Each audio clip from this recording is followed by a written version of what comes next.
learning is operant learning or operant conditioning, and that's where you voluntarily learn. You voluntarily behave in certain ways, and then the environment does something in reaction to what you've done.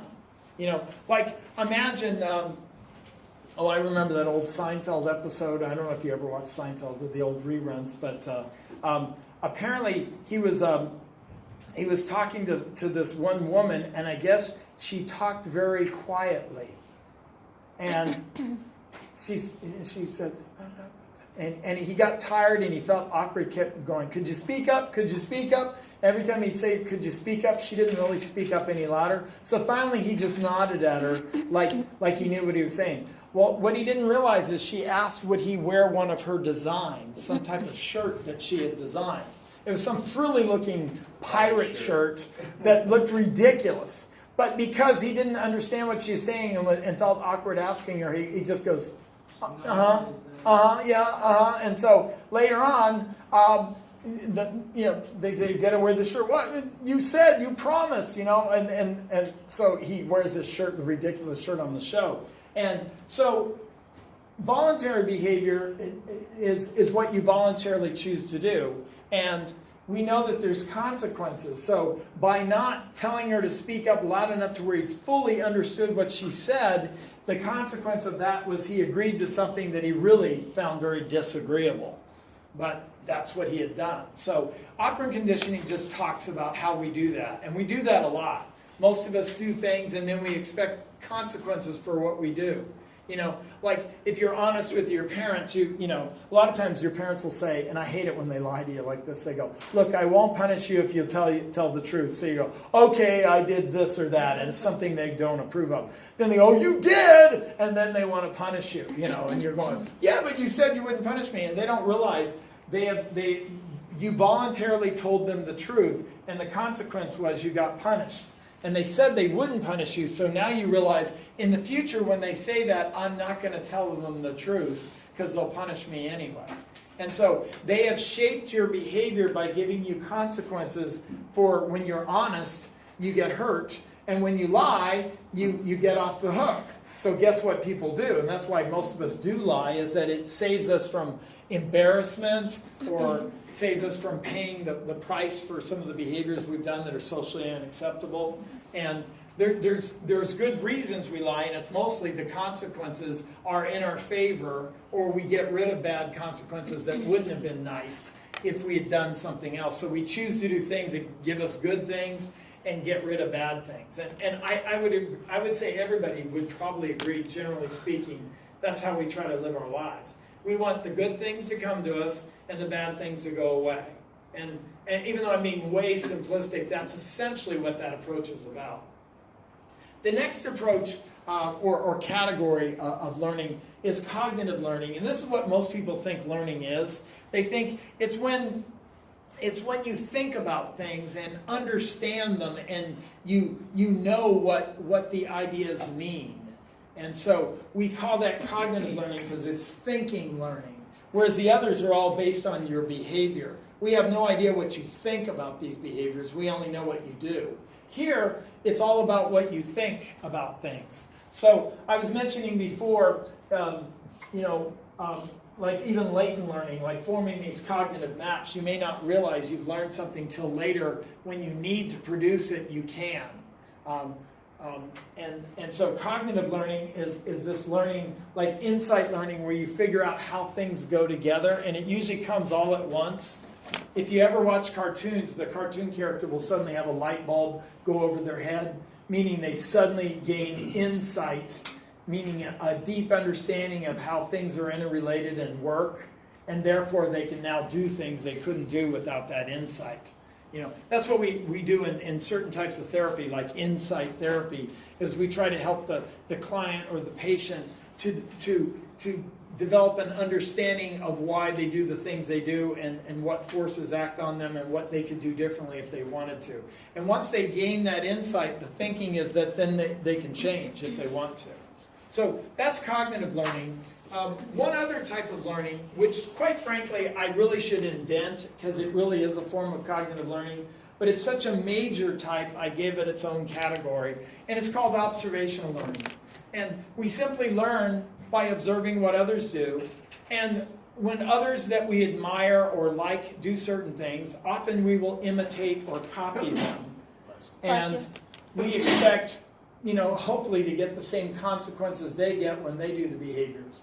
I've recently been reading about, and this shows my age, because you guys of course know this, but I'm not of the same age, so I don't know it. But I've been reading about these people called influencers. And I've never really heard of the term. I mean, the idea is not that new, but influencers apparently are people who, for a variety of different reasons, become very popular. So popular, usually on the internet through YouTube or Instagram or things like that, that other people like them and follow them. In other words, they read what they put out, they look at their videos when they put them out, and they often want to be like them. So if they wear certain types of clothing or certain adornments, then a lot of their followers, the people that are following, reading and studying them, then copy them or imitate them.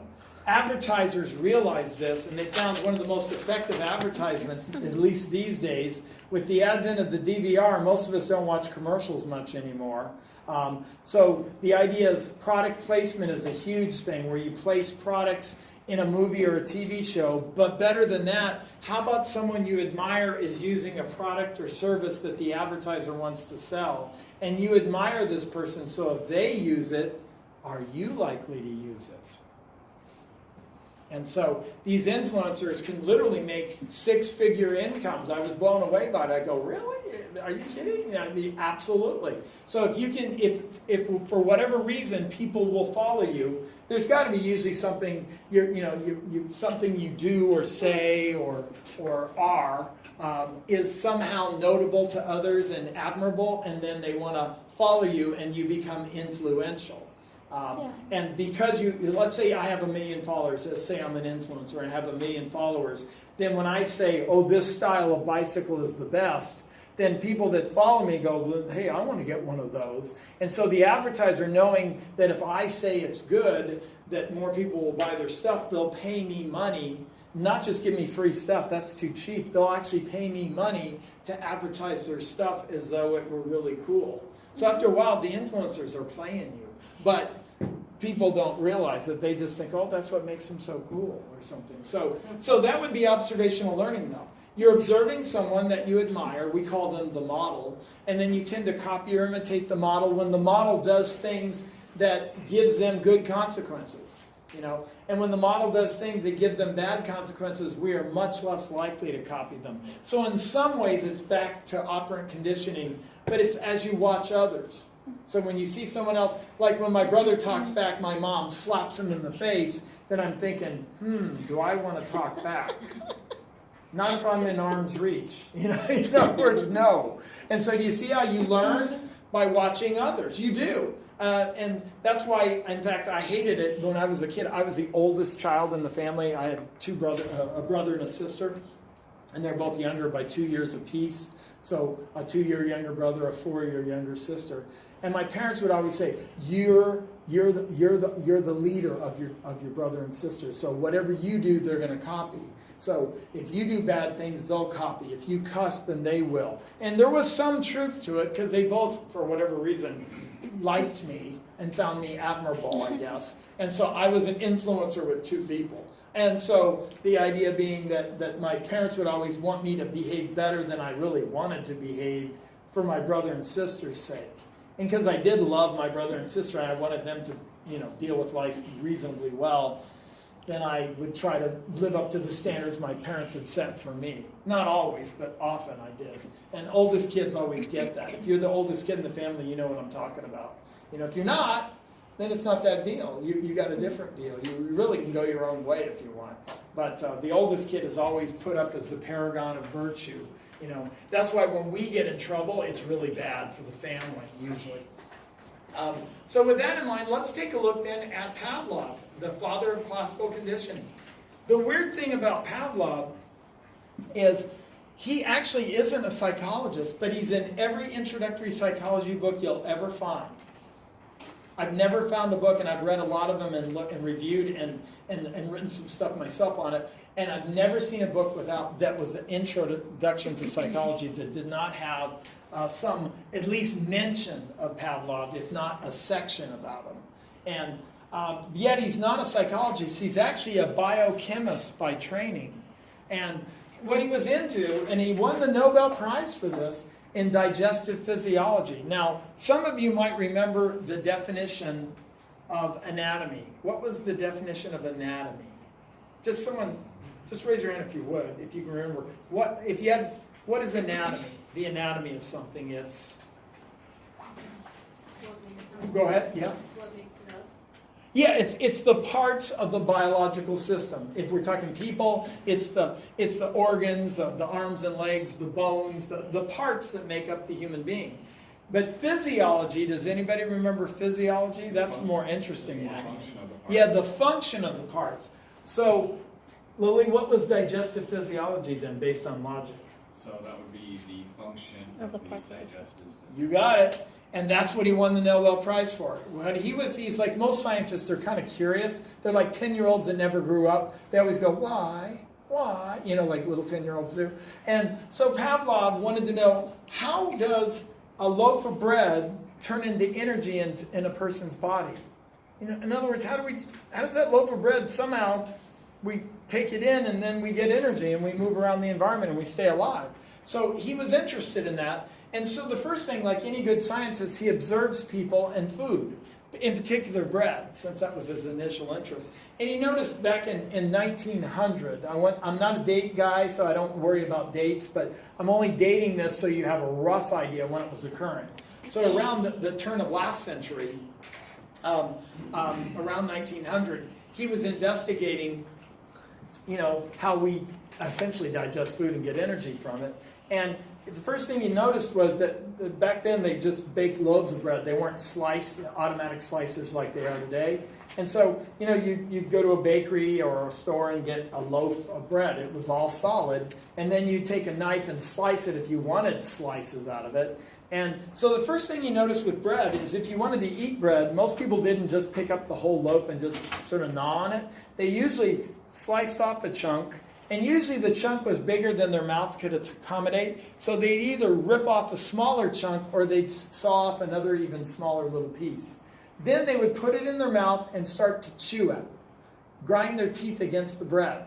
As they did this, their salivary glands would then secrete saliva, some juice, if you will. The juice would mix with the bread and become a doughy mass that was all slimy-like, and then eventually you'd go, whoop, you'd swallow it, and it would then slide down the esophagus into the stomach, which he then later studied what happened there, and then the small intestines, etc., etc. But his first question was, what's the role of saliva in digestion? Is it merely a lubricant that allows the food to slide down the esophagus, like oil in your engine to allow the pistons to go up and down? Or does it also break down, like with enzymes and things like that? Does it actually biochemically interact with the food and actually begin to digest it, to break it down? And of course we now know that it does, but he didn't know that then. So in order to check out whether it does that or not, he literally needed gallons of fresh saliva. I want you to think about that. Have you ever seen a gallon milk jug? Dump the milk out and you've got an empty plastic jug usually. Even the most cooperative among you, and I'm sure some of you would cooperate, if I asked you to fill the jug with fresh saliva, you might be able to hark up something and give me an ounce or so, maybe, if that, probably less than that. And the truth is, you probably couldn't give me a gallon of fresh saliva. So Pavlov thought, I need lots of saliva so I can test different food substances against the saliva and see what happens chemically. So he needed lots of it, he needed it fresh. Because you don't when you eat, your saliva isn't refrigerated. It's at least at body temperature. So he needed it fresh and ideally around body temperature. So what he thought was, well, people can't give me the saliva I need, so I need an analog. What if I went with dogs? They salivate a lot, and so he figured out a way to milk a dog for saliva. Not unlike milking a cow, although there's some dissimilarities. what he did was he got dogs, experimental dogs. They would be placed in harness in his lab. They then surgically implanted a tube in the bottom of the dog's jaw. They did it, with anesthesia, so they didn't hurt the little guy. And they capped it like almost a little plug when they weren't doing experiments, so it could eat normally. But then they slid in a tube into the bottom of the dog's jaw. They then brought food up to the dog's tongue. Literally, as it touched the dog's tongue, that activates the salivation reflex, which they knew about even in Pavlov's day. You might say, so what? And I get it. Believe me, we'll get to this. We're going to get to how sex sells in a little bit. So there's a payoff here, but it doesn't start off that way. So he thought he developed a technique where his special assistant, would bring food right up to the dog's tongue, and before it actually, meshed with the dog's tongue and he got it inside and then could sell, the saliva would collect in the bottom of the jaw, uncontaminated with the food yet, would then go down the tube, go into a beaker, and he would, of course, measure, because scientists are big measurement people. He would measure how much came out each time. And then they would wash the dog's tongue if it got a little food on there, get it all clean again, and then they would bring food up to the dog's tongue. Just barely touch the tongue, which would activate the salivation reflex. And they did this multiple times, and they literally milked. They would have 8 or 10 dogs in like an assembly line, and they would milk the dogs for fresh saliva. And you'd get 3-4 ounces from each dog, and eventually you're going to get 128, and that's a gallon. And then Pavlov could go to work, trying different foods against the saliva, noting the chemical reactions, if any, and that's what he was doing. And so the story goes. My history of psych professor told us this story. And let's see if you see the flaw in it. I'm sure you will. I didn't, though. In the story, everything I've told you is true. I haven't made that up. That is all historically true. But the story that he told us, I'm not sure if it's true. But according to him, apparently Pavlov's special assistant called in sick because the animal setup guy would bring the dogs out of the kennels in the basement of the science building and bring them up to the lab. They'd then be placed in harness, and then the special assistant would pop the tube in and then do the milking. Well, the special assistant didn't show up. So Pavlov thought, I only need a few ounces today. How hard can it be? I'll milk the dog. Or the dogs. So he knew the animal setup guy had already come and gone because there were several dogs. He looked in through a window and he could see the dogs in harness ready to work. And so he goes into the adjoining room, figures that must be where they keep the food bowl and the food. Because he never did this. He invented the technique, but he didn't do it routinely. So he goes in the other room, there's a bunch of cabinets, looks around there, and he finds the white wooden food bowl.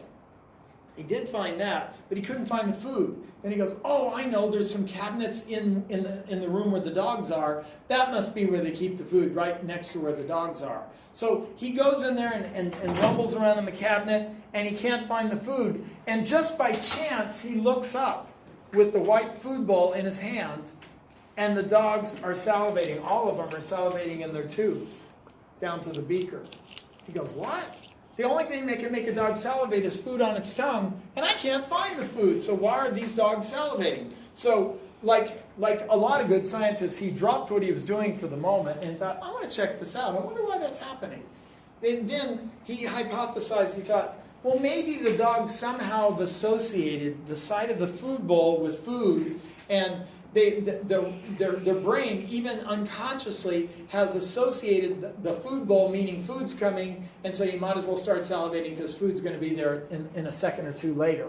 And he goes, but that wasn't the case. So then he thought, if that's true, then these dogs, we can activate a reflex with a stimulus that never would have activated normally through pairing it together. Wonder if I could activate it using another stimulus that has almost nothing to do with food except that it comes before the food comes. So he thought, I'll ring a bell. So he rings a bell, puts food on the dog's tongue, the dog salivates. He rings a bell, puts food on the dog's tongue, the dog salivates. Rings a bell, puts food on the dog's tongue, the dog salivates. And then he simply rings the bell. What might the dog do? Salivate. And it did. you know, and it confirmed his suspicions that reflexes can be activated by other stimuli that they normally aren't activated by if you put special conditions, that's where conditioning came from, special conditions in place to make sure that they learn the association. And so the stimulus that you want the animal to respond to reflexively, instinctively, has special names. Well, I have a little video that shows this. Maybe it's because I like pictures. They don't show enough stuff. So let me show you this very